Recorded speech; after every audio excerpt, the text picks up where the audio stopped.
Today on the Basketball Manitoba Podcast, we are in store for one of the best conversations that there has been in the podcast. And I'm excited because right now you're wondering, where in the world is Darcy? This is not Darcy. I've hijacked, and we get an opportunity to get to meet our host, Darcy, but this time as a guest. Darcy Coss has been a part of the basketball community in Manitoba for over 20 years. He was one of the top-ranked high school players representing Glenlawn and Team Manitoba at the 2001 Canada Games. There's a lot about Darcy that so many people don't know, whether it's in basketball or whether it's where basketball has taken him. And getting the chance to speak with him is not only a pleasure for me, but is a privilege for everyone that gets to see this podcast. So, without further ado, Darcy, welcome to your own podcast. And I really don't know how this is going to go. You probably have an idea because you recognize the flow of how these things are. But I'm hoping to shake things up just a little bit. Welcome, Darcy. It's your show. Thank you so much. I'm just gonna sit back and let you do your thing, man. It's not you're no stranger. There's a reason why Adam asked you to do it, so I'm gonna let you take control. Okay. Do your thing. Darcy, do you watch any other podcasts like Club Shay Shay or Stephen A's World or any other sports podcasts that are out there? Or JJ Redick has The Old Man and the Three. I see clips. I don't watch a lot or listen to a lot of sports podcasts, but I catch clips of them, obviously, because so, hot takes and stuff. I don't watch them. I don't watch them, but I know them. Okay. Yeah. I'm gonna treat you like one of those guests right now. Okay. All right. I'm not Shannon Sharp, so I don't have like the fancy musical intro and stuff like that. But I just know that we're gonna have a good time. I'm having a good time already, so I trust you. And where to begin? Darcy, I want to actually begin by seeing if what I know about you is true. All right. So I'm going to give you a little historical background of you. And then I think it's a great way of sharing on who you are. Go back to the things that I've said and pinpoint and correct. Sounds so good. This might not just be me, but this might be what the Basketball Manitoba thinks about Darcy Coss. Are you ready?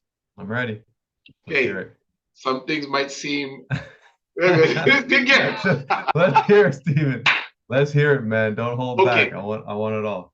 So we're gonna rewind time and we're gonna go to late 90s. And Darcy is pretty talented basketball player, could shoot the ball a little bit. Sometimes didn't really flick his wrist, seemed a little rigid in the wrist movement, but he hit shots. Then I don't know how you remember that, but I didn't remember until you told me. But I never followed through all the way. It always had this like rigid. Oh, really? Is that what you've heard too? No, that I remember it. It's 100% true. Yeah. Okay. Yep. But Darcy was also a little bit of an underdog. Like for some reason, like one of those players that always had to make sure he's earning that respect. And so hard work seemed to just be what you felt with Darcy. And then played at Glenlawn, then went on, played at U of M. Now this could be wrong. I feel like you redshirted a year. I'm not sure, but I feel like you redshirted a year. And then had a really solid career where you played with some pretty talented guys, but you also played at a time at U of M that was, there was drama. U of M was going through, I wouldn't say rebuilding because it wasn't rebuilding at that time, but it was just, I'll let you describe that when it gets to you. But then when you finished, actually I'm going to pause here and I'm going to speak about it in this way. I remember Isaiah Thomas Detroit Pistons, Isaiah Thomas, in one of his interviews, or he's on a lot of shows, and he was saying how he's one of the luckiest guys that has ever stepped in the basketball world because he's been a player, he's been a head coach, he's been a GM, an analyst. He's had so many hats in basketball. And when I think about you, you've had so many hats in basketball. So when university finished, there was provincial team coaching, there was college coaching, there was WNBA executive, FIBA basketball playing, and I almost think there was maybe another international something that I'm not sure of, and then it takes us here to hosting this podcast. Your journey is so vast. Fill in the blanks in terms of your journey. What is missed? And tell us a little bit more about how many hats you've worn in this awesome thing called basketball. Yeah. Yeah, I think that's a pretty good way to start it off because you kind of ran through everything quickly, and now we can kind of go back and touch on certain points. But yeah, you're absolutely right. I have worn many hats along the way. But basketball, yeah, no, basketball was essentially been my life, man, for a long time now. I'm 40, turning 41, and I started playing when I was like 12. Yeah. And that's when I really started to love it. And then I fully committed to it probably in the 10th grade, where you feel like, oh, this is what I do, right? I'm a basketball player. And then, yeah, like I said, went to Glenlawn, went to play at University of Manitoba. I didn't redshirt a year. I actually played a year. Was a terrible student for that year and had to do the whole sit out thing. And I actually went to Douglas College for a year. So I sat out a year, went to Douglas College. I knew it. Yeah. I couldn't figure out where it was in just my memory bank. Yeah. Just so you know, all of that was from my memory. It's not that I'm stalking you. That was very impressive. Very impressive. But yeah, no, I went to Douglas for a year. So I was a poor student, went to Douglas for a year, became a really good student. I took a year off, then went to Douglas for a year, became a very good student. Went back to U of M, and then had the rest of my, I guess, 3 years. I played my first year, didn't really play. But yeah, the journey's been one that I'm super grateful for, because I've been able to travel the world, and started by traveling the country, and just kind of just learned so much about the world and myself along the way. So it's been really cool. Now I'm just like, there's so much to think about. So you're gonna have to actually focus us in a different area, because you just made me just reflect on a bunch of things, and I can't really pinpoint any. Yeah, no, that's fair. Sort of thing. There's a lot there, though. There's a lot there. When I think about all those hats that you've worn and how you put your footstep on many different areas of the game,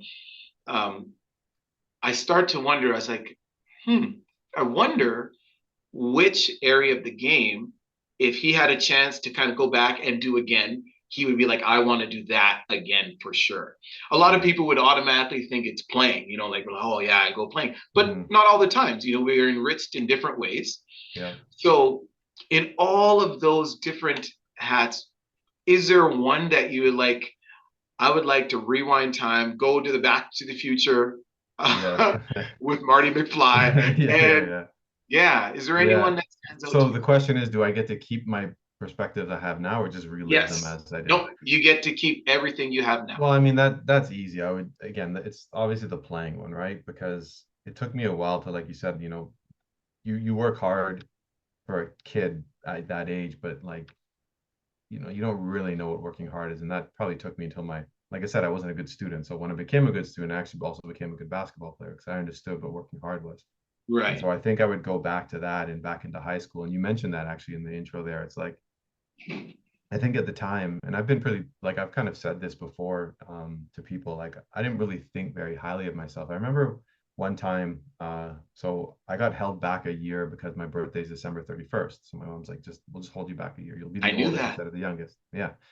And so I only played 1 year provincial team, and that was the Canada Games year. And that was because they had the two age groups, right? It was like 19 and under that year. And I tried out for the team, and I remember talking to Isaac Gantz, a great friend of mine. one of my longest, closest friends, and he's been with that along with me in the basketball journey from high school. We played in college together at U of M as well. But I remember talking to him on the phone, and he's like, yeah, he's like asking about the tryouts, provincial team, and I'm like, oh, I don't think I'm gonna make it. And he was like, D, what are you talking about? Of course you're gonna make it. And I was like, really? And this was just to get an idea of like how, I didn't really have a strong belief in myself back then, right? And so to answer your question, I would have went back because I have a very strong belief in myself now. I'm a 40-year-old man. I've been around the world and all that, but and understanding how to work hard, that I think if you're going to ask me if I'm going to go back to anything with that knowledge, it would be back then, right? Because it'd just be like, no, like you're pretty good. And we know this, Stephen, like as coaches in this basketball world, like how much of the game is confidence, right? Yeah. It's a huge part of it. Huge part of it, right? There's people who are less talented or don't have as much skills as another person, but they just play with a level of confidence, ferocity. They don't care. And as a result of that, they become very successful.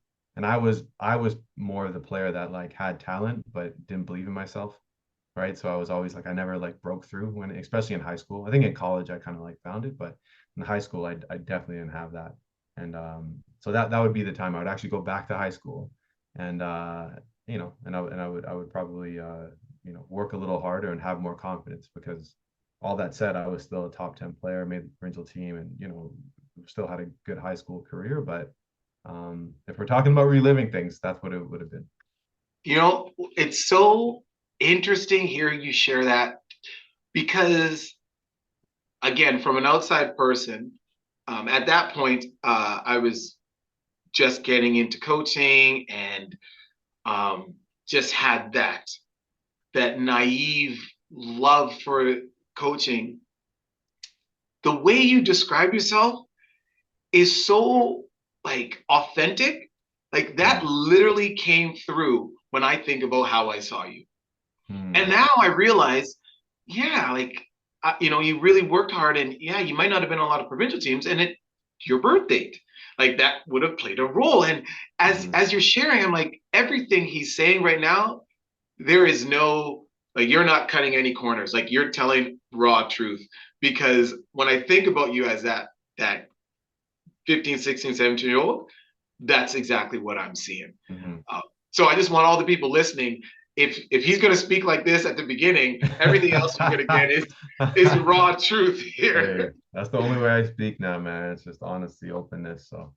And why is that? What life experiences have led you to that kind of mindset? I just think it's one of those things where like if you can be authentic straight away, people. So I guess it's what I appreciate. So what I appreciate is what I try to live. So I would much rather know if somebody doesn't like me than like them pretend, and then later on hear that they're like talking trash about you behind your, but they're being nice to you, because then it's like, what are we doing? Why did I waste my time talking to you? Like, what's going on? So by being authentic, it just allows for a level of clarity, and I think you connect with people better, right? So I'm not gonna be fake to somebody, but I'm gonna, if I connect with someone or there's a reason, I'm gonna tell them the truth, right? So I think it's just more authentic, and I think I value that very highly. Yeah. So you go back to, and because you chose that time period, you go back to that time period. Can you tell us a little bit about, just real quickly, those high school days? Like, Glenlawn, who was your coach? Who were some of your teammates? Like, give us some names, and people watching, some coaches from the past will be like, oh, I remember playing against that kid. And who were some people on your team? Like, I'm probably going to lose my mind when you start mentioning names, because I'll be so excited. So yeah. So if we go back, like, so I said I started taking it seriously about in the 10th grade, and I went to Jean Sauvé first in the 9th and 10th grade. That's when I first met Isaac. So Isaac was a phenom young player. He's about the same size in grade 8 as he is now. Yeah. As he was in college. And he came to Jean Sauvé when I was in the 10th grade. And so I played 9th grade basketball, and I played on the JV team. And I played under Dale Williams. So Dale Williams, shout out to Dale. I knew this was gonna happen. So Dale was coaching there. And then when Isaac came, if I remember correctly, Dale actually moved up to varsity, because at the time in the 9th grade, that was CGS's like legendary team with the Shinkaricks and like their whole team. They had both Jeff and Dan starting at they're both 6'9". Carl Felix was their point guard. Can't even think who else. But anyways, they won the French championship that year, right? And so they were in that team. And then after their coach moved on, and then Dale moved up. And so when I went to the 10th grade, Isaac came in grade 9, and Dale's like, "Oh, you got to play like varsity, right? Like you're gonna play a lot." And the only reason I Right now, didn't, you're in I'm grade in grade 10, 10 now. and Yeah, so Isaac is in grade 10. he's in grade 9. He's a year younger than me. Okay. And so he's playing JV. So I'm like, well, we want to do well. We want to win. I want to score a bunch of points. So I'm gonna stay and play JV again, like one of those things, right? You probably would go play varsity, right? But I stayed and played JV with Isaac, right? Because I'm like, we're gonna have a pretty good team. We were terrible last year when I was playing up. I'm like, this is gonna be great.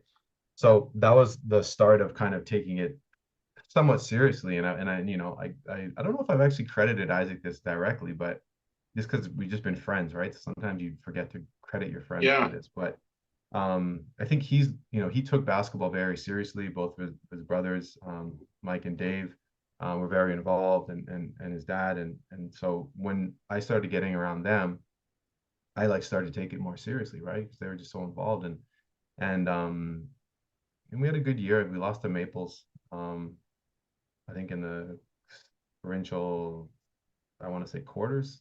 And who was on that Maples team? Well, one of your kin. So Kevin was on it. I think Kevin was Yeah. on that team. Kevin Yerboa.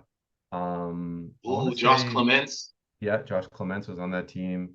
Kept getting called for a carry on that move that he was way ahead of his time. So he used to do the move where you're dribbling and then you jump over the guy and like rip it over, and the refs kept Yeah. calling. He would get called for a travel like every second play. He was so good at it. Yeah. Nowadays he could just do it all the time. Like you can do that. It's a normal move. But back then those were travels, like the Euros and stuff. But Yeah. he was really good at that. For some reason I want to say Alan Smalling's older brother or younger. I don't know. Am I way off here? No, not Eric. Eric Smalling wouldn't have been on that team because Eric No. is older than Alden.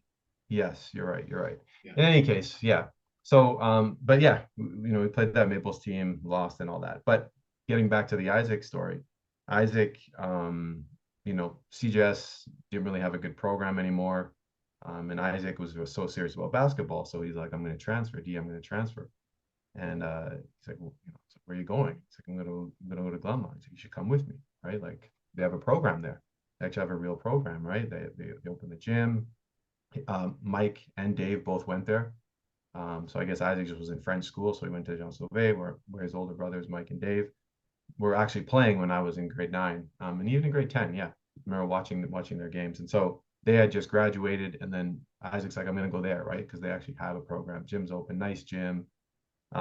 And so I transferred to Glenlawn and started taking basketball very, very seriously because of Isaac, and his pull saying, come to Glenlawn. And so that was obviously a very good decision, I think, that I made at the time. And I think that's what really set me on the path that I went on. Again, I don't know if I wouldn't have went to Glenlawn. I'm almost positive I Right. doing this stuff right now. That was like a very like an inflection point, right? Like, and I remember going to my mom and be like, look, I want to transfer. My mom's French Canadian, right? So, and I speak French, and she's like, no, you got to stay in the French school and all this stuff. And it was a big deal. And I just said, look, like I want to, I'm pretty good at basketball. She knew that. I want to take it seriously. And so she's like, okay, it's okay. We can go. Interesting. So, as a result of that, my basketball flourished and my French suffered. So my French is like, so I do have some regrets around that. I always tell people like one of my regrets is like not being fluent in French because I'm very good at it. I can watch French movies and like Yeah. I've gone back and studied it and then I don't ever practice it. So, but I mean, you can't have it all, right? When you talk about Isaac, it's interesting how when we're in the moment, there are people in our lives that we don't necessarily recognize are currently playing a role in our own personal movie, right?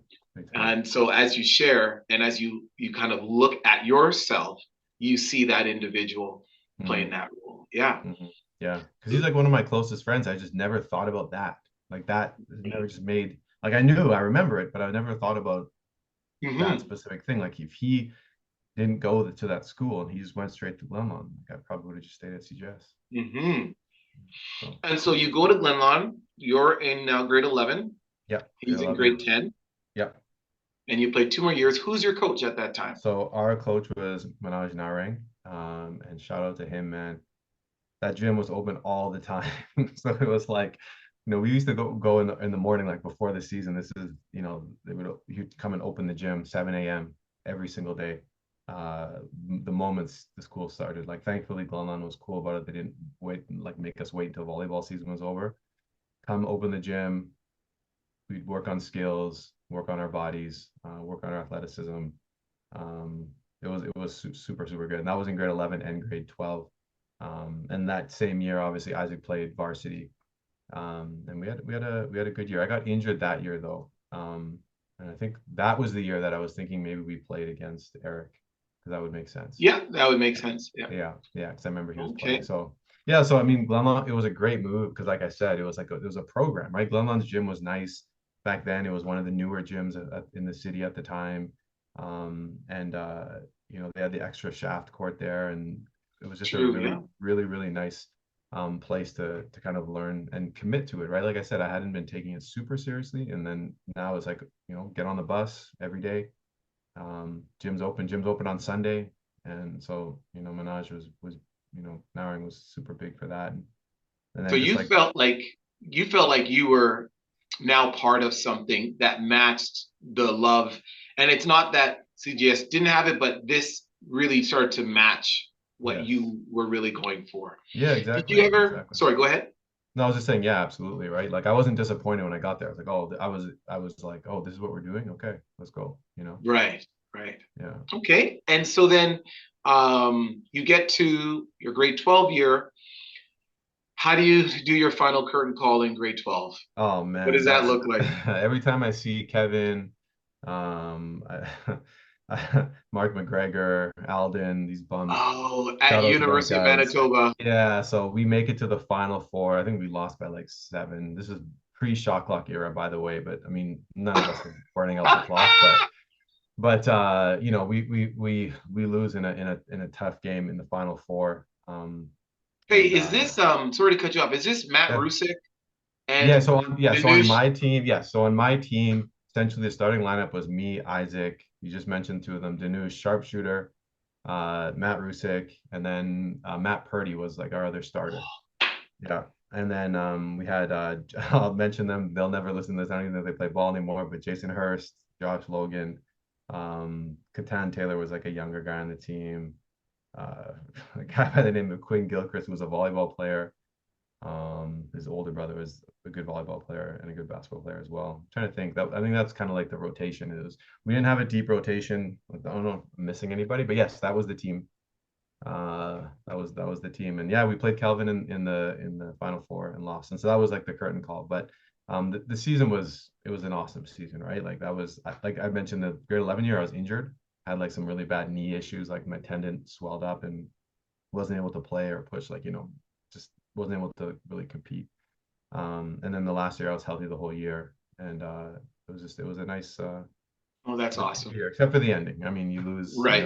In high school it's like the worst thing in the world and all this stuff, but no, had a good individual year, good team year, and that's kind of how it all wrapped up. I don't really remember many of the details, like what tournaments we went to and stuff. I do remember, you go to the lit, you go to the big ones, because we were one of the top teams at the time. So I know we went to a lot of those tournaments. I remember watching, and I remember like analyzing teams and players, and I remember thinking, man, Glenlawn's got a 1-2 punch. It's pretty powerful. And then you'd go through all the other teams in high school, and maybe you've relived this many times in the past, maybe not. And then you go through the Tech Vok duos and the Kelvin duo and the sister duo, and it was always interesting to see how teams were going to stack up in the end. For sure. But then once high school ends, we take what we get from high school and we move on. Did you see yourself as someone that was definitely going to be recruited, or was that something to you that was like, oh man, it's happening? Because that's really interesting, that time period for athletes. It really is. Yeah, I actually don't remember much about it. Like obviously I went to U of M, so that was Rick Suffield was there at the time, and and he was recruiting me. And I don't remember anything else, like, to be honest with you. Like, I don't, my details around that are pretty shaky, but I do remember him recruiting me, and I did commit to them like in the year, right? So I was already committed, and that was also the summer like that I made the provincial team as well. So it was like Got that it. all happened all at once, right? Because I was technically in the under 19, so I played Okay. with guys that were playing college already. I made that team. But yeah, no, I got recruited by U of M. I do I do the one thing I do remember is this. I remember a few things. So that team had again, you had mentioned kind of in the intro the state of U of M at the time. So it was a hodgepodge of players. So Paul Foust in his last year, Clarence Oh yes. Vigilance in his 10th year, but his last year, was on the team. Ryan Dalder, Yassine Barra, Dustin Robson Flat. And then we had out of town guys that that all like a bunch of guys from BC and stuff like that. But the local Yeah. guys, and I just remember, I worked at Mini U, so Mini U is like the big summer program. And I got, hey, stuff just got me the job, right? It's Yeah. pretty common there with the players and football players, basketball players get jobs there. And so I would run into stuff all the time in the halls. And anyone who knows stuff, who I hope to interview on this podcast, by the way. So, coach, if you're listening, you'll probably remember this. But so run into stuff in the hallways, and I'm just like a young kid. I don't know anything. Like, I have these groups of kids, or I'm on lunch, and he would do what stuff does, and like he's just a great talker. And he Yeah. would tell me, and again, the reason why I mentioned Clarence is he'd be like, "Oh, don't worry about Clarence." He's like, essentially, would promise me starting minutes and stuff like that. Keep in mind, like, I was just the guy that was like telling Isaac, "I don't know if I'm going to make the provincial team." And Yeah. now this college Exactly. coach is telling me that I'm going to start. I was like, what? Well, by the way, Glenn Manley was on that team. They actually won the provincial championship that year. Um, Yes. and so, yeah, and he's like, "You're going to start and do all this stuff." And I was like, what are you talking about, man? Like, I'm just happy to be here. Like, I don't know Yeah. what you're thinking.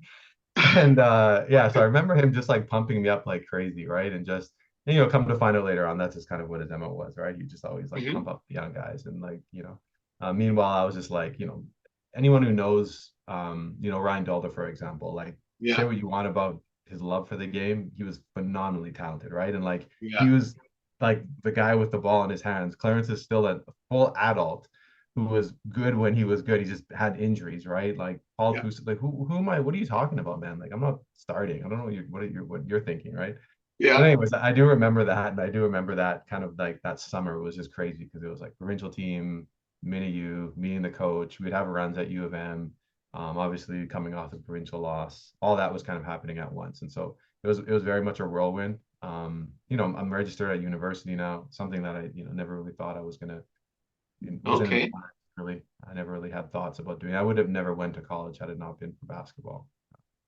Okay. I mean, I can't say never, but definitely not after high school. I'll tell you that much. You wouldn't have. Yeah. So that wasn't something that you were. When I say thinking about it, just it wasn't something that was in your room. Okay. No, no, not going to college. Like maybe playing college basketball, yes, but not like going to college for the sake of the education. And Okay. Yeah. this is probably why I flunked out my first year. It's definitely why, because you go to college and it's like it's hard. It's different. I mean, Yeah. it's just different. I don't even know that it's that much harder. It's just different. Like you're just, Okay. So it especially at was U of M. difficult. It What's was that? difficult. It was difficult. Now, like that. Now you're in it. And Mm, you expressed at the beginning that there were some was it academic challenges that made you big time, okay. yeah. 100% um academic, yeah. and we heard you say that Coach Suffield was telling you were going to play. How did that manifest? Oh man, like how did the year go? Yeah. Man, so I think we were like 3 and I don't know, 15, 18. Like we were like terrible team. Yeah. And man, oh, I forgot. I have to bring this up. So Arthur A. Lawrence, you remember who that is? Oh yes. From Oh Texas, yes. he was on the team that year, and he was 35 years old. He thought he was Michael Jordan. He had the swagger to pretty much be Michael Jordan. Oh So god. yeah, so I'll tell a few Arthur stories. People who remember him, this guy was just unbelievable. So he had the high top fade. He would wear the Jordan's shoes. He'd have the Jordan tuck. He would tuck his shirt in like MJ. He'd wear the Yeah. Jordan shorts, but like up proper at his waist, but they were long still. He had the I love socks. it. I love it. And I remember the first time seeing him for our first practice. And so he would come early. People are shooting around and just like you're on the court doing whatever. And he went to the sideline and then got into a defensive stance. And he slowly, like almost like you're doing like walking lunges, but in a defensive stance. And he went around the entire court in that defensive stance slowly. Probably took him 5 minutes. I was like, what the hell? This is insane. That's hard. That's very hard. Like he stayed Very in the hard. stance. I was like, this guy's serious, right? And keep in mind, he's like 6'5", jacked, like, he's palming the ball, doing stuff like that. Like he thought he was MJ. And so he was phenomenal in pickup runs, right? Like he was the guy, get the rebound, one-handed, dribble. He had no left hand, but he would dribble by guys. You do the thing where he like throws it by you, like around you, that he just run by you. So athletic. Go by and then like dunk the ball. Like you do that kind of stuff. Just like unbelievable. You're like, what is this? Obviously that didn't manifest in the games, right? It didn't turn out that way. It'd be like travels because you'd get it, he'd be all pissed off. And I remember this one game. I don't remember what was happening in the game. Again, we were very, very bad, right? And we're in the locker room. Keep in mind who we have. Like, Dalder's quiet. Dalder doesn't say much. Yeah. Fofu's pretty animated guy. Clarence will be quiet he talks, but like he's not gonna say something unless he's pissed, right? And then he'll get going. Yeah. So we're in the locker room. You're kind of sitting in your locker. Everyone's and keep in mind, I'm a first year guy, right? And we had like me, Glenn. There's like two guys from BC, four guys from BC, and then like pretty much everyone else I mentioned. Glenn is first year with you, right? Yeah, exactly. So there's three first years. Chris, shout out to Chris Hildebrand, he was from BC, but another first year guy. And so we're sitting there, just like, okay, like, what waiting for his coach to come in, and everyone's just sitting in their locker. No one's saying a thing, and all of a sudden, all you hear is, "Give me the ball," and look, it's Arthur, and he's like, "Give me the ball." Did he really say it like that? Or were there other words? No, were there other words in there? No, I don't even remember. I just know he said, "Give me the ball." He may have said F, and it doesn't even really matter. And wow, you want to talk about like throwing gas on a fire? Booth loses his, like, people are like, it just explodes, right? Because I think this is like, we're into the year now. This isn't like the start of the year. And keeping in mind that like he's doing crazy stuff. Like on the court, he would do the thing where he would like shoot fadeaways, even though he could just, like, I tell you, he's a monster. Just go in, he'd literally just score if he wanted every time. Like turn, like there's a reason why he was here. Super athletic, just like not very bright. Yeah. And so obviously they're just like, can you just go to the basket? He's shooting fadeaways, and then so he's like, give me the ball. Big blow up in the locker room. Is insane. Obviously Sop walks in, hey, sit down. I just remember that. And so I got a few other stories about him. So we're doing the I think it was Wise Guys on Campus is what it was back then. That's like the bar on campus. And so like it's it's the opening weekend, the football game, all that. So we're gonna go out. So we're all waiting out near the entrance to go in because like we have like special pass to go in. So we're waiting for Arthur, and someone's he's coming. So comes up, see someone come around the corner, and it's him. And he is dressed in a full trench coat, suited and booted with an actual like suit on. Like we're at Wise Guys. Like this is, I think someone's wearing like, you know what I mean? Like this is Manitoba at Wise Guys on campus. And again, it's like partying, but like no one. He literally has like, he looks good, trends, high cup fade, boom, coming around, and we're just like, this was kind of our introduction to him. Obviously, had just seen him doing the slow paces around the thing. Right. Dominating, dunking it. We're like, we're gonna have a good year. This guy's amazing. Keep in mind, like I'm 40. He was 5 years younger than me, and I was 18, right? Like, and so yeah, so he had some issues. He actually went. Do you remember when Season on the Brink filmed here? Oh yeah. Yeah. So so a bunch of the players, like everyone's in it. Like just name the person, they're in it. We were playing basketball. Ogo was actually on the squad. Chris Lucas was on the squad. Becker was one of the coaches. They were actually had roles. And all of them, like Becker had roles and they dubbed him over. I always bug him about that. So yeah, speaking like it's not good. They just use the dub voice. Ogo was in there. Ogo like had like a shot, where they like show him.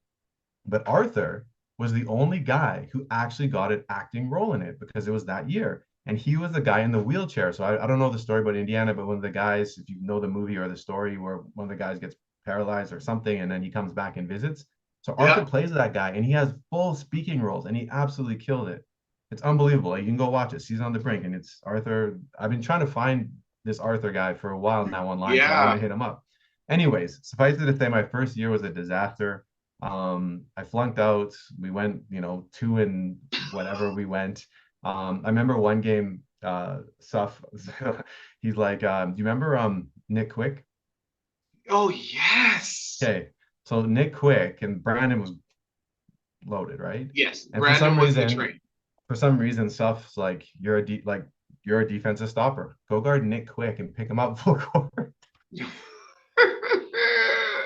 Oh, and keep in mind, like, I don't think I played that game. Like, and he's like, like, hey, you're gonna, go with the young guy in there. You can keep up with him. Like, I don't think I've ever been like a stopper. Like, and I'm not Yeah. quick. And I'm like, what are you talking about, right?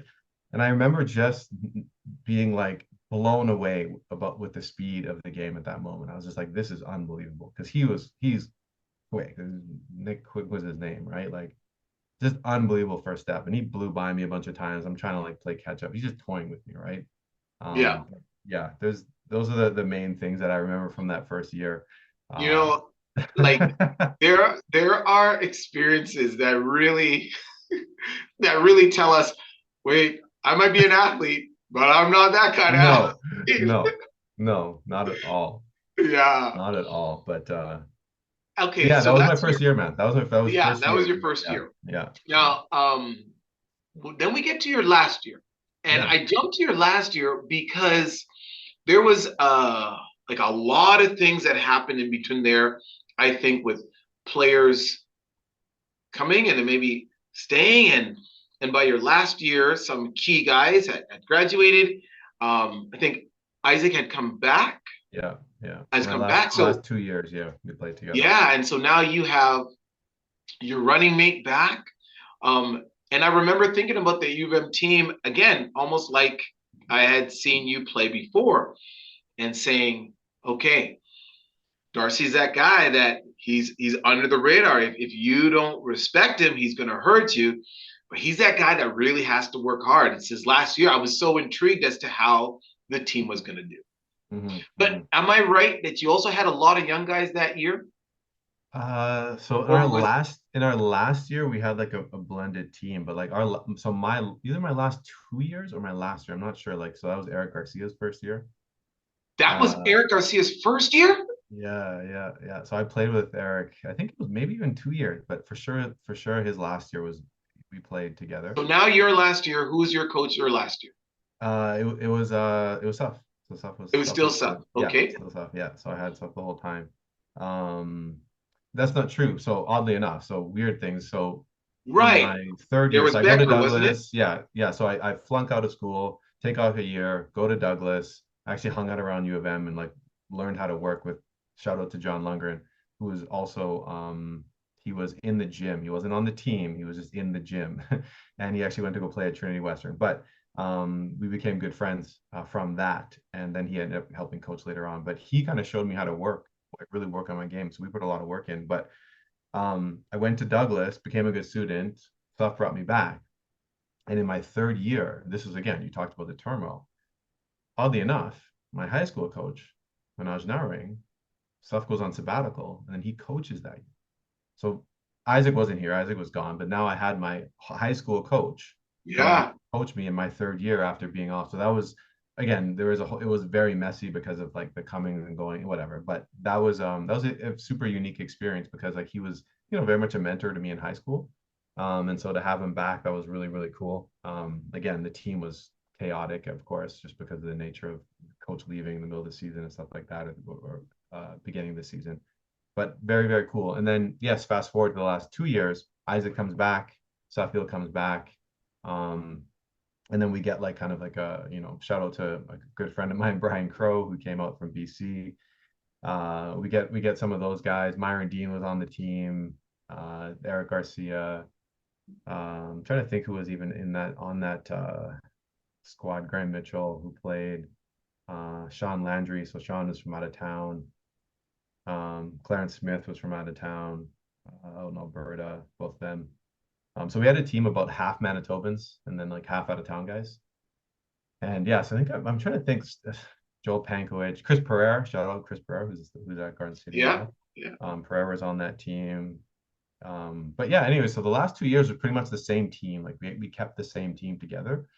And you know, again, I got to play with Isaac again, which was amazing because, you know, he and I were the best players on the team, which was very, very strange. And Yeah. to kind of go full circle back to you know, from high school. And so Was we got John back on that team? Was John on the team at that time? Lundgren? Lundgren? No, he was a coach, so he coached. Yeah, Okay. so John coached. So, but yeah, no, sorry. Let me rewind here for a second. John played in my That's third year. that's what I thought. Yeah, Yeah.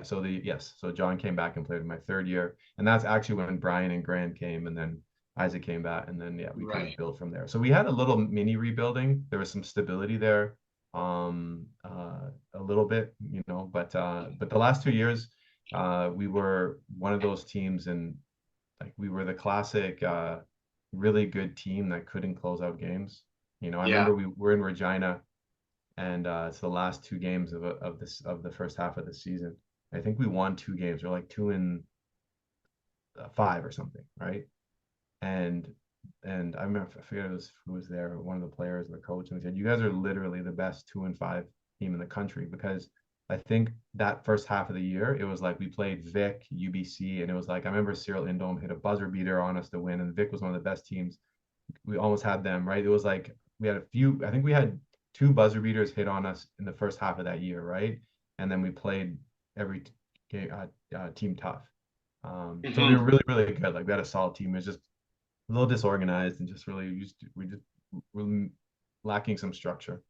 But talent-wise, that wasn't really the issue. So last 2 years, we missed the playoffs both years, but had a winning season, I believe, like over 50% the last year, but we missed the playoffs that year, or we were just under, maybe like, no, I think we were like 9-7 or 7, and I'm not even sure, but we had a good year, and like all the other years that I had been there and the years before, like U of M hadn't been good. So we at least brought the program back to like respectable. Teams had to scout for us and be like, okay, like we got to shut him down.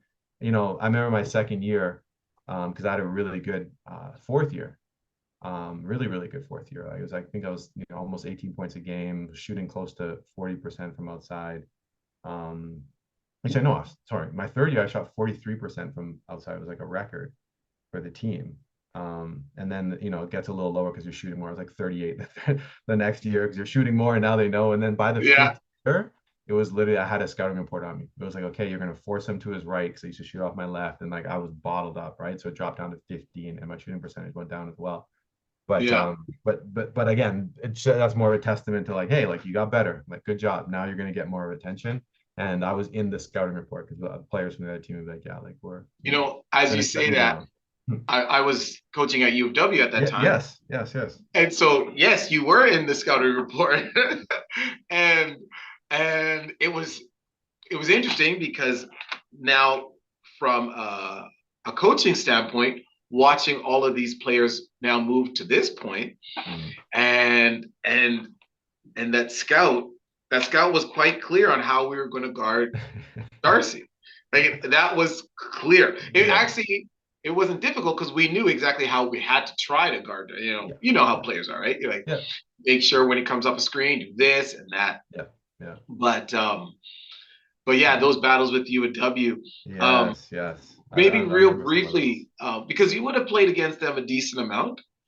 Oh yeah, well of course. Like some of the seasons, I remember we played like 4 games plus the Westman, like playing like 6 times a year in some cases. Yeah, those games were awesome, man. Like playing in the, I always say this. I remember I went up to Crook one time. This is after I'm done playing. I'm like, man, their fan was there, right? I was like, Crook, you know, as much as I like playing with Isaac, I was like, come on, man. I'm like, and no offense, because I would say this to your face, Ryan Roper. I see him at the gym all the time. Like I could have played a better role than you. I'm sorry. The shots that Irfan got you were just like, come on. I had to grind for my stuff. Me and Isaac were just grinding, right?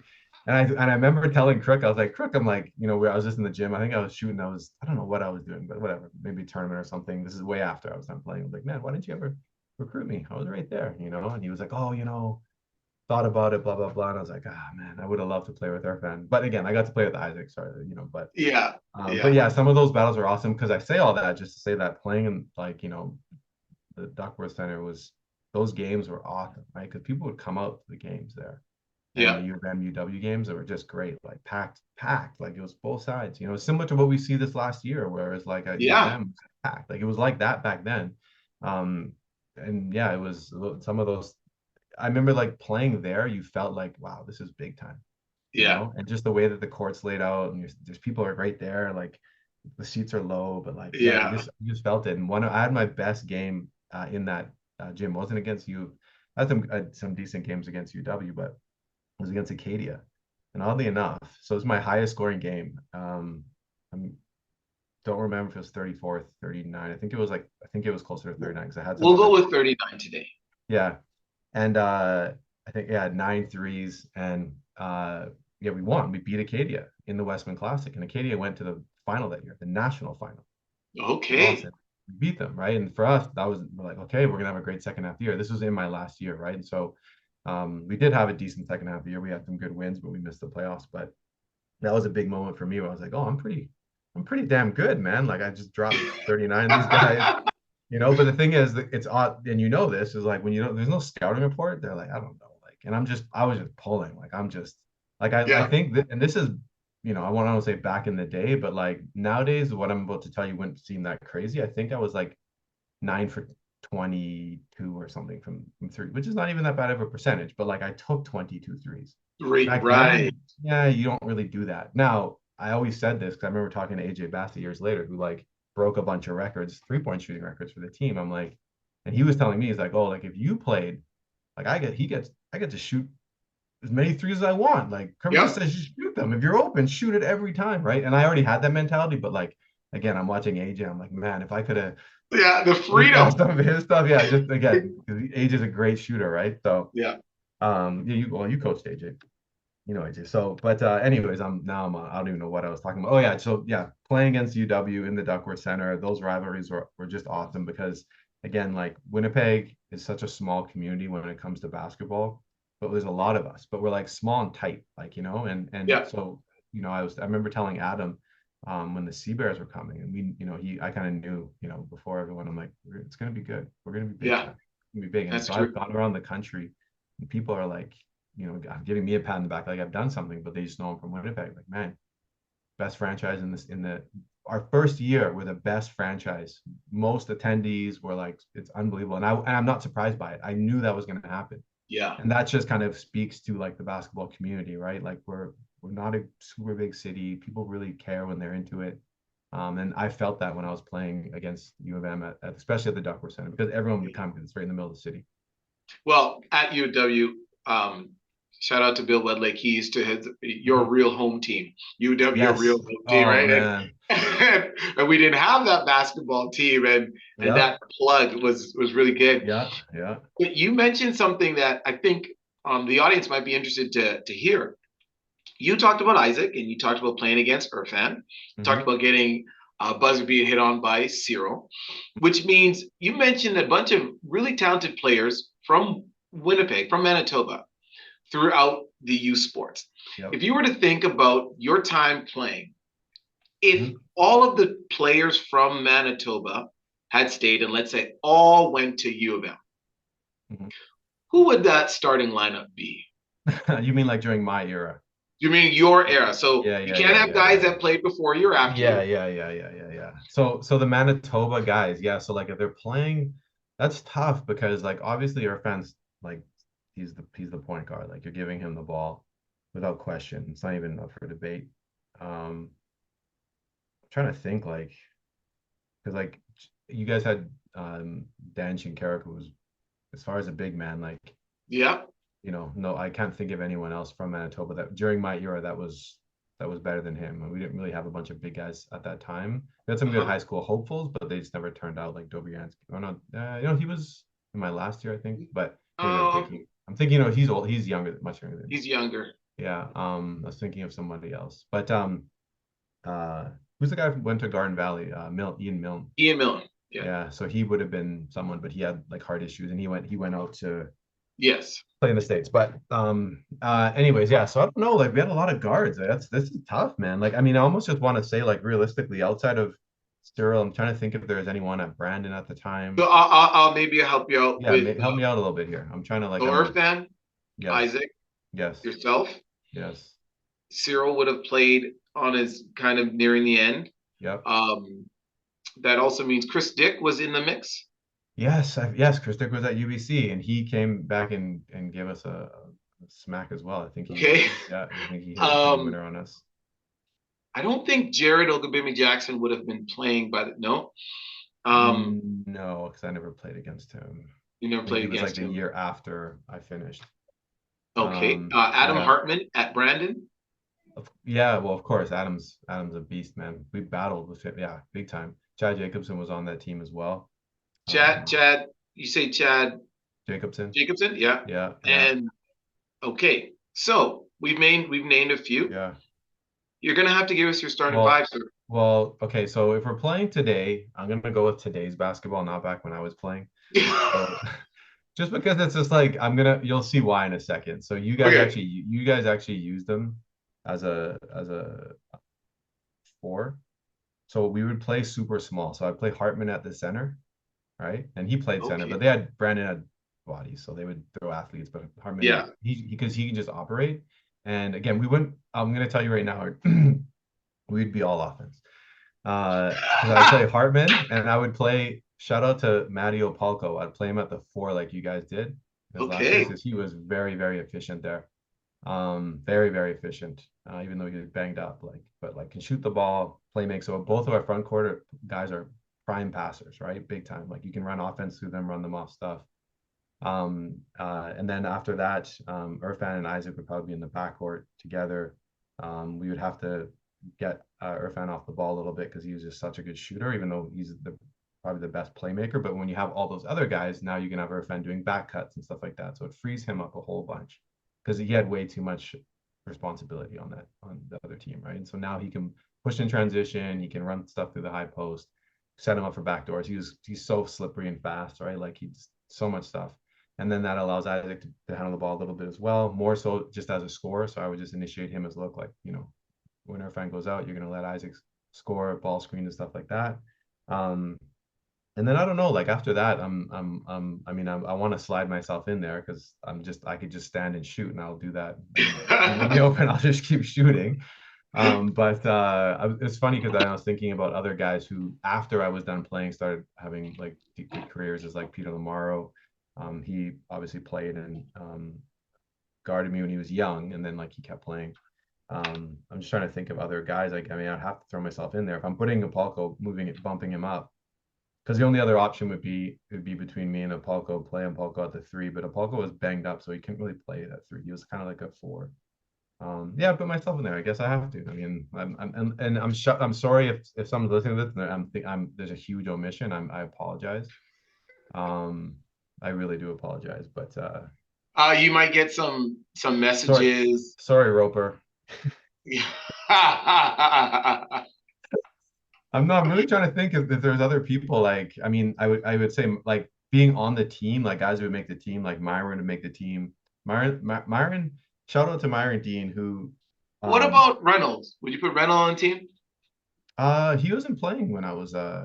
He played, but then he didn't even played like half the year, and then he like was gone. Okay. So yeah. Yeah, but what about Chad Jacobson? Chad would be on the team, but you just like said starting five, right? So he wouldn't start Chad. No, because you can't start Chad, Isaac, and I mean you could, but I don't know. Like again, I think I'm still going to be a better option because I can guard bigger guys. If you have Chad, Isaac, now Isaac has to guard up. Isaac and Irfan can terrorize the backcourt now, right? Like they can. Right.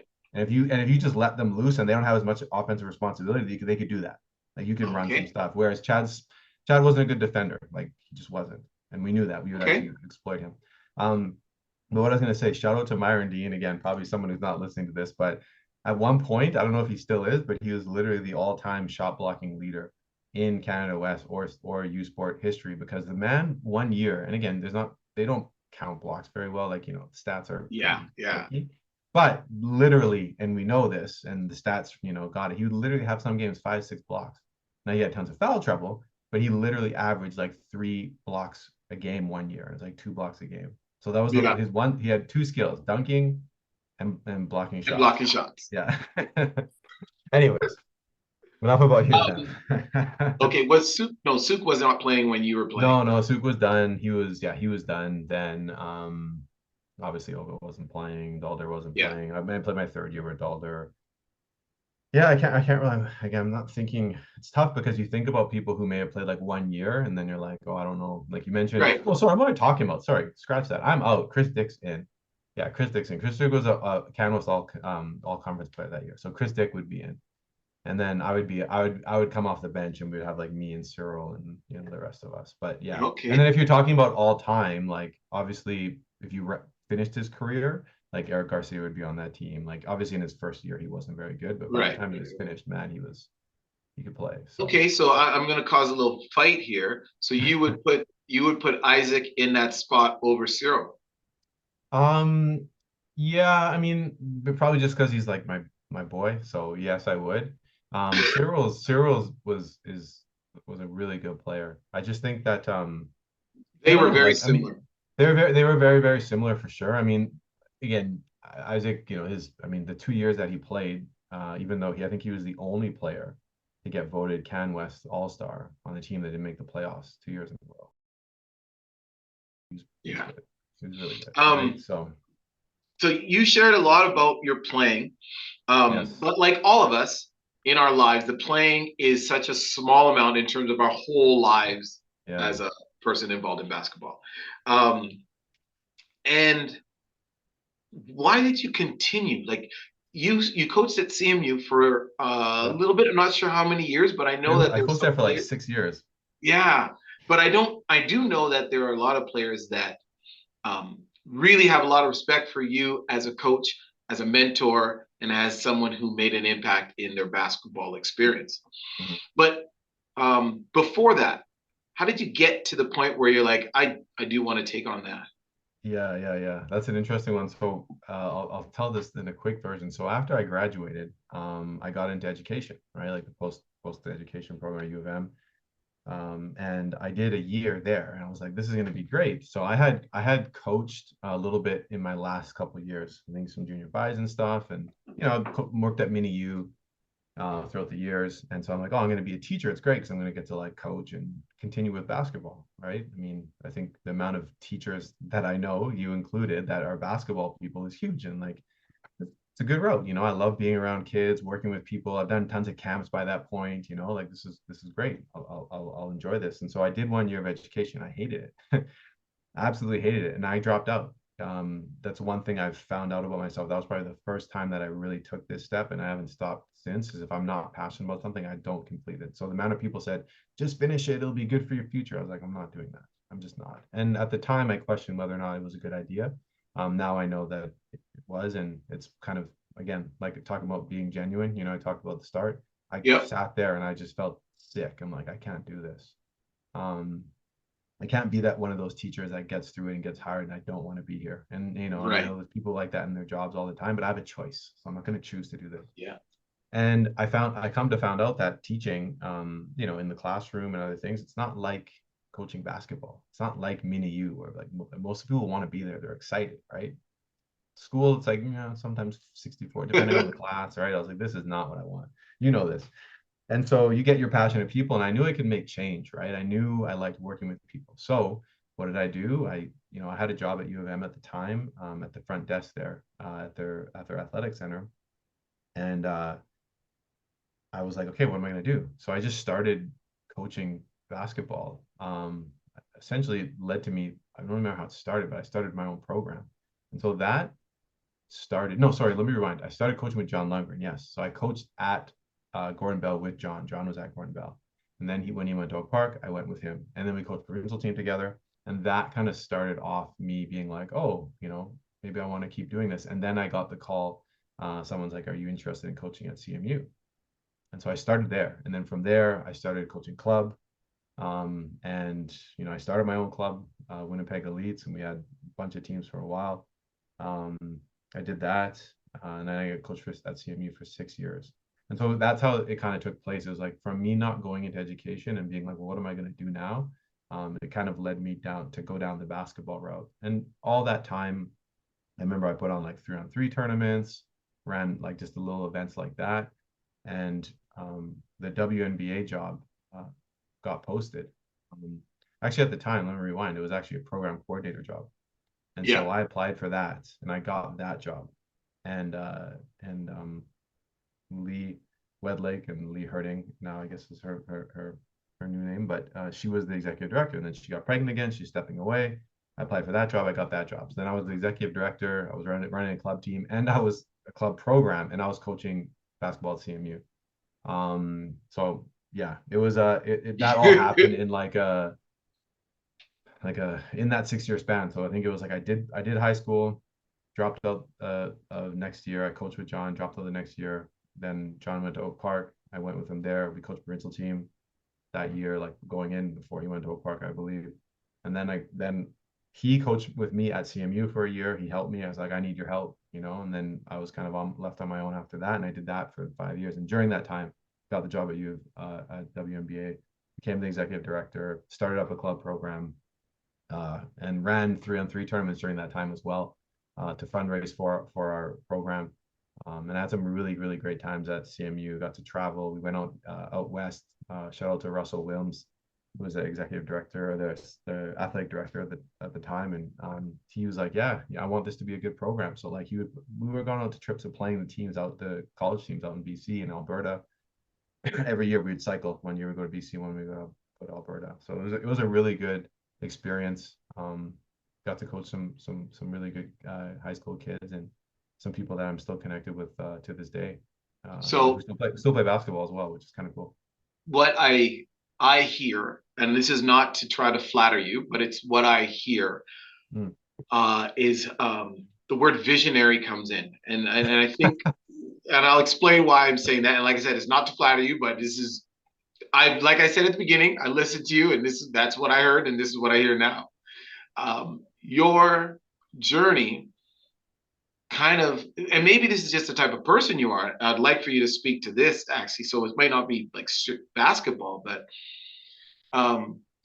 it sounds like you're the type of person who obstacles aren't necessarily obstacles. You just like, okay, what's next? Okay, what's next? And if I'm correct, and I think about your career as just, I don't even know if it's a career, like just your what you've done in life. It seems to be what's next, what's next, what's next. And if you could just share more on the side of, because I might not be someone who's into basketball, but as I listen to you and as you've shared, we see a person, a guy, and now an adult who is like, what's next? And the idea that, okay, I can do this now. Okay, I'm gonna make this happen now. Yeah.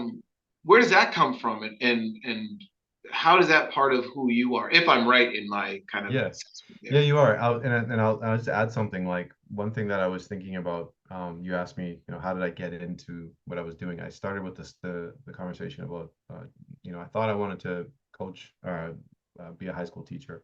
Yeah. Because I really at that point had started to connect with people and found basketball was something that was very special to me. But I kind of found out. So remember I told you I was low confidence before. I had low belief in myself, right? And through basketball, I was able to find belief in myself and achieve things, right? And work hard and all that stuff. And then it works if you work hard. Yeah. Find a level of value that was at least I felt good about myself. And I started coaching because I got that same benefit through coaching other people. So I would always look to people who were underdogs or needed a push, and I would just look so I was drawn to it, and that helped me kind of stay connected to the game, but then also gave me some validation, to be honest with you. Okay, I didn't really think highly of myself before. I had some really good mentors. I want to do that, and that gave me the value that I felt, and it continued that same feeling, right? I can just work hard at this and help people that same way. And so I think to answer your question about the the visionary part, I just think that I definitely have an eye to say, okay, because I even thought about this during that same time. I also started the company Stat Trackers, and we did all the high school So I started that company. You can't tell me I'm wrong. There are people who who maybe put themselves in a box and like, this is what I do, and then I just Yeah. move in those circles. Yeah. You're talking about, and Yeah, I forgot you're about bringing that. up a guy who, Yeah. I forgot about Stat Tracker. Yeah, so we did all the big tournaments. It got pretty big for a while. Like we were like doing all the tournaments. We had the shout out to Tyler Penner. We had the Tyler data, Penner. yeah, we had the database with all the stats, the year, and we got people were like checking that stuff. People would email us, yeah, this is wrong, and like get upset. I remember statting, when I early on, I would stat the games, and we hired a bunch of people. It was really cool. But Did I ever yell at you? probably I don't know. I mean, I No, the answer was supposed to be I no. don't know. I don't remember half the I'm just stuff. kidding. I'm just kidding. I like the cool thing was though is you're right. Like I think I see things like whenever I see there's like a gap, I want to fill the gap. Like, oh, there's a need for that. Can I do it? Okay, let's do it. And again, if it's basketball related, I have a passion for it, right? And so I think that's where where you say that visionary thing. I think that's where it definitely applies. It's like I just want to find as many things I can do with basketball and kind of live in that world.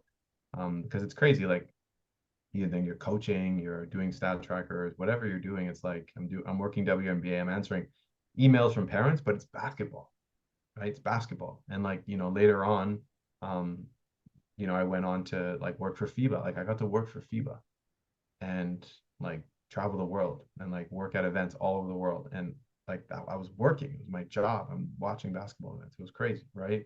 I think you mentioned it, I got to be a coach at the Commonwealth Games, right? Like a head coach, the team Yeah. that won a bronze medal, right? So I think all those things, and that all started from me doing the 3x3 thing, which is there was a hole there. No one was doing this sport. It's like three, right? Now it's going to be in the Olympics for the second time. And most recently, I got to coach, like I was just coaching a professional team out of Toronto, like Team Toronto. Like I've been traveling nonstop doing that. So yeah, I would say it's, I like to be a little maybe like different. So I kind of search for things that are different. I definitely sit outside the norm a little bit. But yeah, I guess, I mean, again, I don't know if visionary seems crazy, but the one thing I will say is I just get bored, right? I'm like, oh, I gotta try something new. Maybe it's just that, I don't know. Like it Well, could, when you say where there's a gap, I want to fill that gap.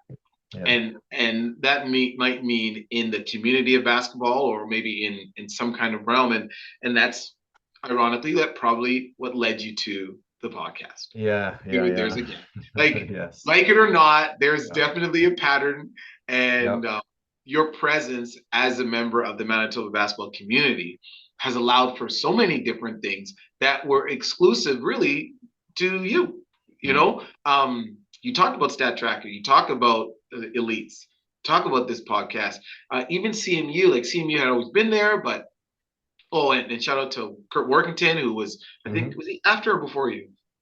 Kurt was before, and then Yeah, yeah. he was the athletic director as well at the time. Yes, he was Yeah. right. And like there's just a presence that you have had in the community. And so when you started to interview people, when you were talking just now about coaching provincially in Toronto and Commonwealth Games and all that kind of stuff, I started to see like a connection in the love of the game. And it's Mm. sometimes really strange to see somebody or to know someone or talk to somebody with, they literally have that same love of the game that you have. It's really weird for me at times. Yeah. But you got a chance to speak to so many people that shared that love.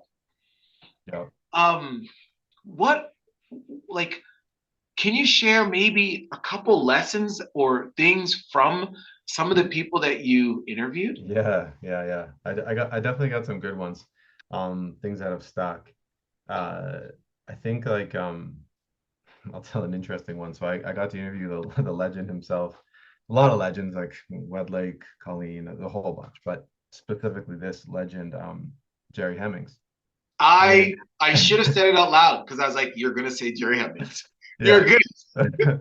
So I'm excited for the Jerry Hemmings interview. I'm like, oh, this is gonna be good. Like winner, I'm hoping that he's gonna talk a lot about his recruiting ways, and we know that there's some rumors about those ways. Love Yeah. you, Jerry. Love you. But it was interesting because I think the thing that stood out the most, and I always have a common question. I say, what are some of the things that stood out the most or that you remember in your career? And Jerry, someone who's won so much, the thing that stood out for him was one of the bitter losses. And to this day, I think that I forget who it was, Acadia or something, they lost, and he was like, "Oh, it was devastating." I'm like, "It's not one of your many wins, you know?" And he was like, "No," and that's what he highlighted. And I was very confused because then, it's just like, okay. But then I came to realize, like, some people, they don't remember the wins as much. They focus on the losses, right? And I think, I don't want to go so far as say I feel sorry for those people, but like I wouldn't want to do that. I'm a remember the wins guy. Let's have a good time, right?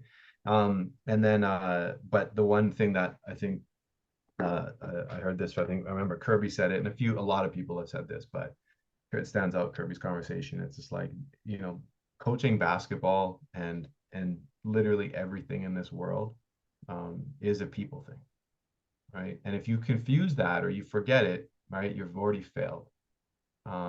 So like if you understand that, I think so you're someone who understands that. It's like, and on our podcast, we probably talked about this, but like I said, it's a common theme. It's like that's what comes first. And if you remember that, you will have success because you're going to connect with people. And if you connect with them, they're going to follow you, right? And if you have a plan, you'll probably have some decent success. And at the end of the day, they'll walk away and they'll have good things to say about you, right? And I think that's probably the number one thing that stands out is like everything we're doing is the game you're playing is a people game. That's a really, really big thing that stood out for me across the board because a lot of people said that. Some people said it Right. directly, some people said it Yep. indirectly, right? Some Right. people literally said that. But those are some things that stand out. I mean, there's just so many things, funny stories and stuff like that. The one thing I can say that I know is that like I've said this before, is our community is very small and we're like tight knit. And so like if you just say people's names, it just all these stories, like you could Yeah. go on a whole tangent about this one person. But yeah, so I think those are some of the things that stand out. And I think maybe that's appropriate that stands out here because the way you kind of came into the conversation, just saying like, you're doing this podcast. At the end of the day, I think as we get older as well, I hope that this is what people gain. But they understand that like what else matters, right? Like it's not about this, that, or the other. It's just about people, right? And if you master that, like you'll have so much joy in your life. Because it doesn't matter what you're doing, right? If you just people first, the results will come. I'm gonna just mention names, and you have 5 seconds to give a word that comes to your mind. All right. Okay. Good. And if the word is not really flattering, we'll edit it out. Okay. All right. Okay. Kenopolko. Oh, Kenny, man, stories for days. No, Stories for one days. word. One word. Oh, story for days. Okay. Stories for days. Yeah. Okay. That was my word. Yeah. Bill Wedlick. Dave Matthews Band. That's an inside joke, but he loves the Dave Matthews Band. Okay. Randy Sano. He's not good with technology. I don't know if you interviewed Sandra Carroll. No, she's on our list though. She is on the list. Okay. List, yeah. Okay, fair enough. Scott Martin. He's very blunt. He's very direct. He's blunt. That's good. Yeah. Ogo. A pleasure. Have we got Todd McCullough yet? Yes. And also surprising, very friendly. Okay. Very, very friendly. Chris Dick. Haven't done Chris Dick. Okay. But if you say him, sharpshooter is what my sure. My would be. Absolute sharpshooter. Sure. Irfan. Torture. Man, he used to torture us. He didn't do anything. Just let him run freaking high ball screens. It didn't matter. With Dwight Brissett, yeah.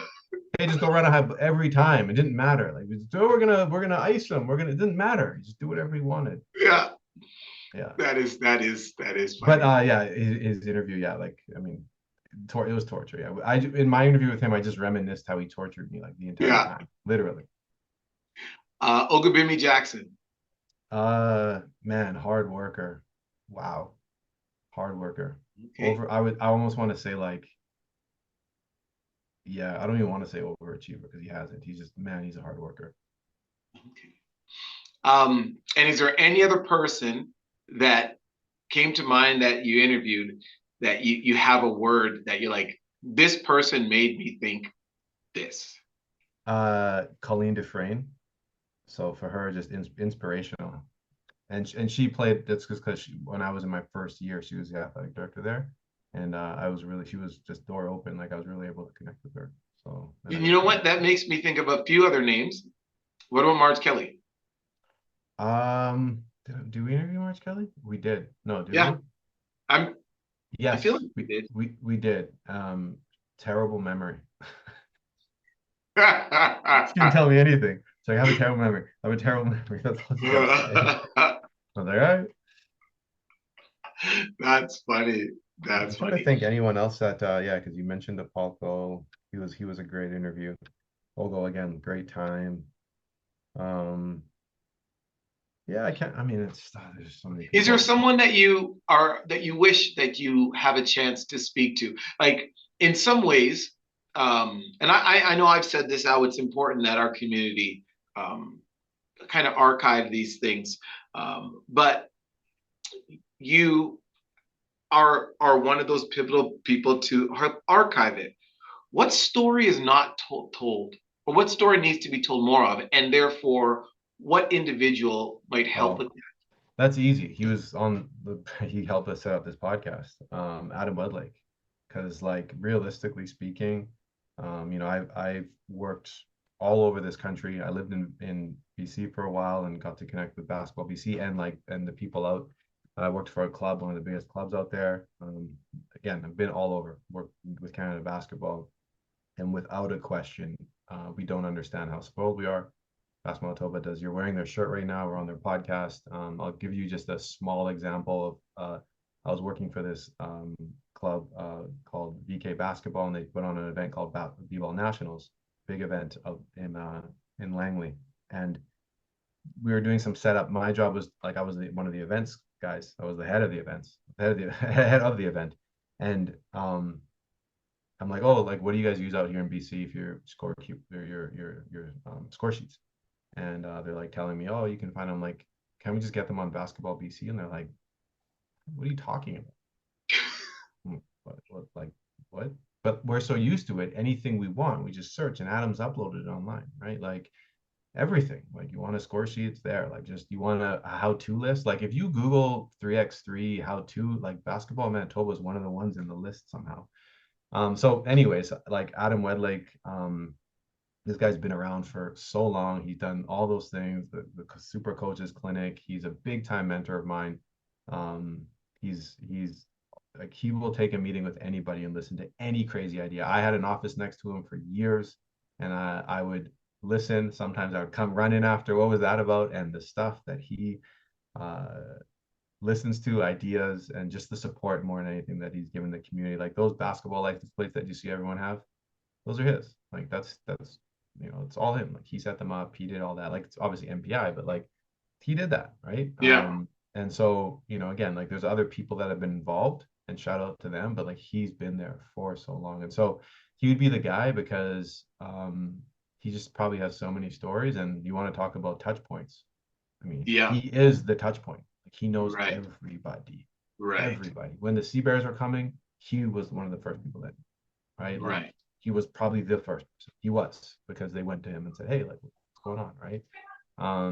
So any event, big basketball event that's come to town, he's been involved in it.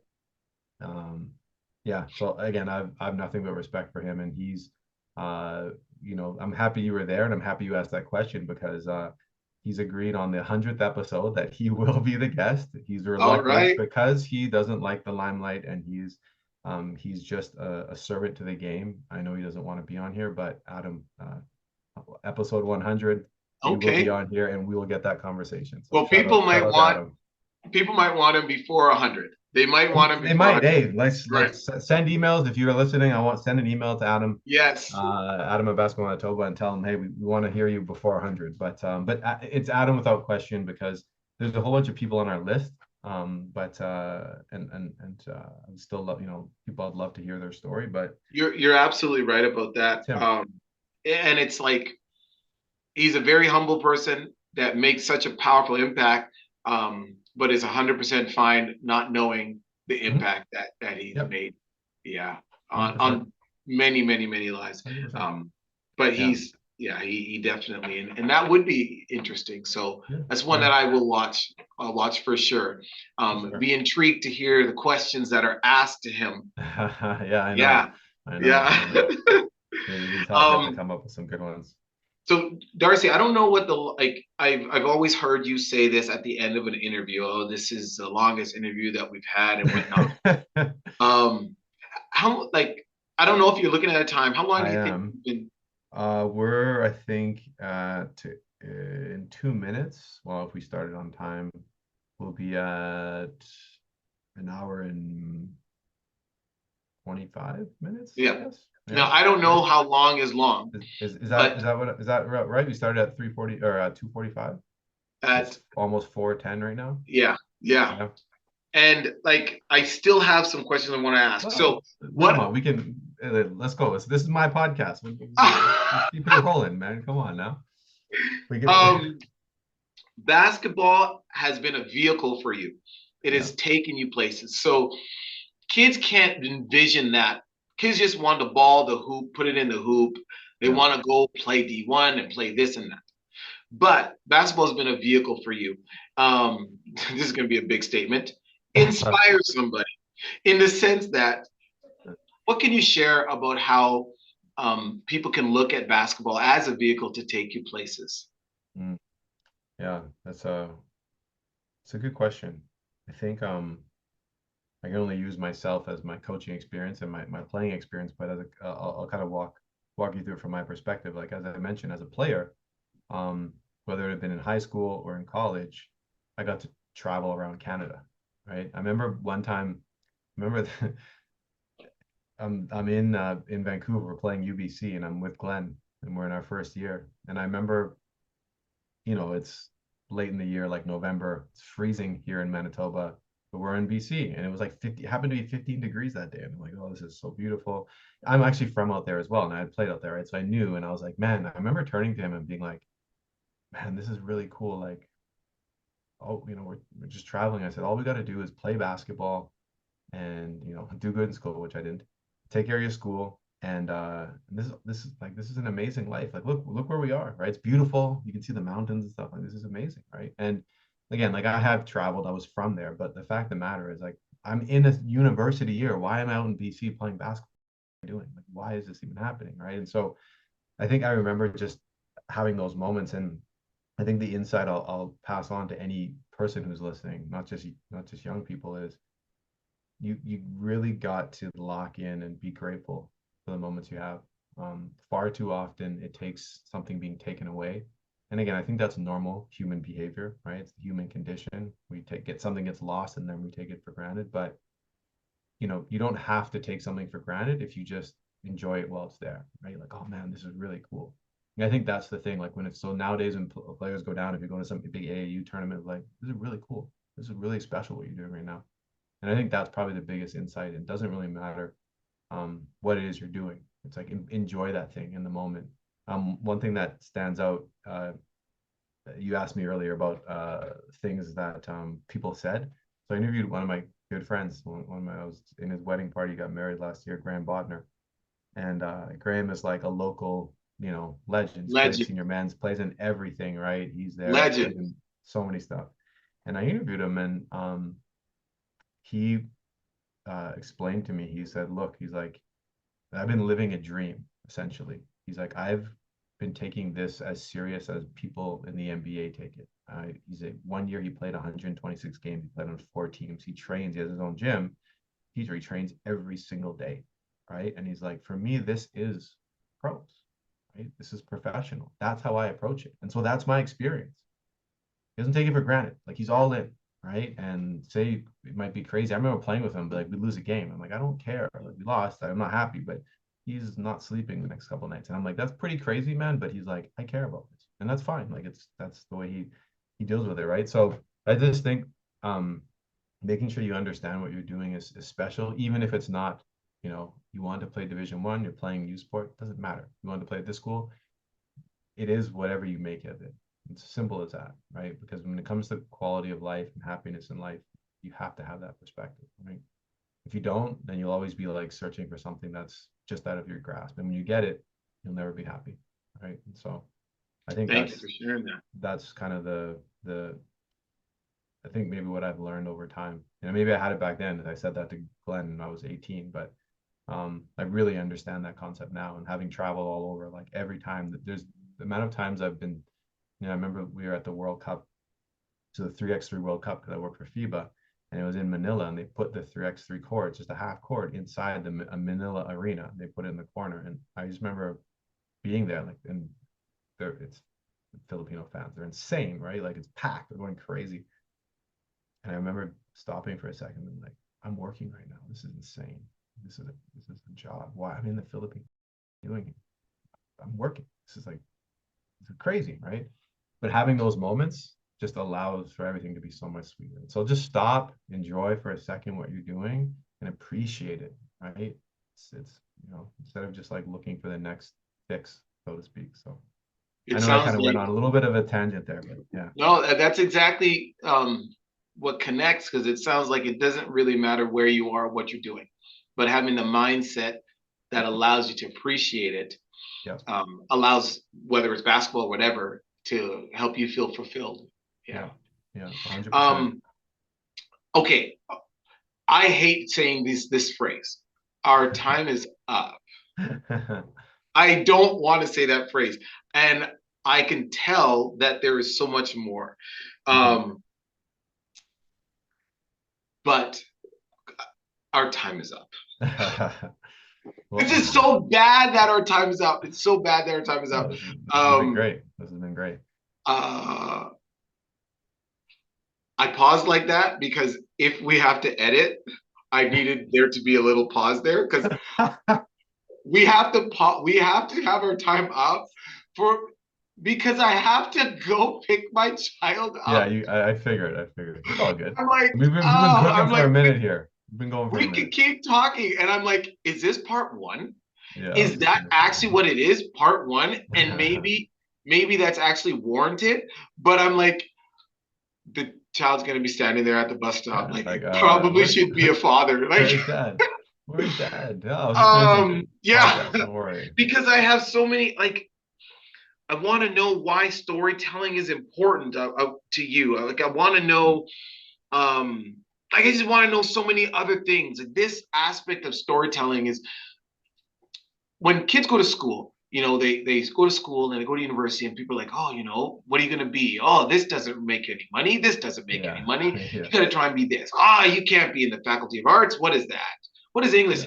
And when I think about storytelling and the aspect of how real knowledge is passed and stuff that have heart and soul, is in the stories that we tell.